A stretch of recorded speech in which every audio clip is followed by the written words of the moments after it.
இன்னைக்கு நைட் டின்னருக்கு அம்மா இந்த மாதிரி குட்டி தோசை தான் சுட்டுட்டு இருந்தாங்க. இந்த குட்டி தோசை மட்டும் இல்ல, எனக்கு சன், மூன் எல்லா ஷேப்லயும் தோசை ரொம்ப பிடிக்கும். அது கூட பார்த்தீங்கன்னா, இந்த மாதிரி கொத்தமல்லியில சட்னி அரைச்சிருந்தாங்க. வரமிளகா, இஞ்சிலாம் போட்டு இந்த கொத்தமல்லி சட்னி சூப்பரா இருந்துச்சு. அது கூட அப்பா இன்னைக்கு சனிக்கிழமை இல்லையா, அதனால சைட் டிஷ் எல்லாமே எப்படின்னு இந்த ரவுண்ட் பீஸ் வாங்கிட்டு வந்திருந்தாரு. கூடவே வந்து எங்க வீட்டுக்கு வெளியில 2 பேர் இருக்கானுங்கல்ல, எங்களோட நாய்க்குட்டி தான். அவனுங்களுக்கு இந்த மாதிரி தலை மீன் வாங்கிட்டு வந்திருந்தாரு. அதுக்கப்புறமா இந்த மாதிரி ஜிலேபியும் கூடவே வந்து கிழங்கா மீன் பீஸும் வாங்கிட்டு வந்திருந்தாரு.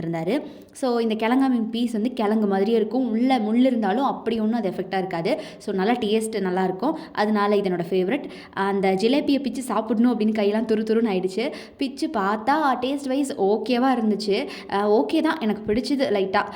2 தோசையோட கூடவே சட்னி, இந்த கொத்தமல்லி சட்னியோட அப்பா வாங்கிட்டு வந்த இந்த கிழங்கா மீன் பீஸையும் எடுத்து வச்சுக்கிட்டாச்சு. கூடவே இந்த ரவுண்ட் பீஸையும் எடுத்து வச்சுக்கிட்டாச்சு. ஸோ இன்னைக்கு டின்னர் இந்த மாதிரி அமோகமாக போச்சு.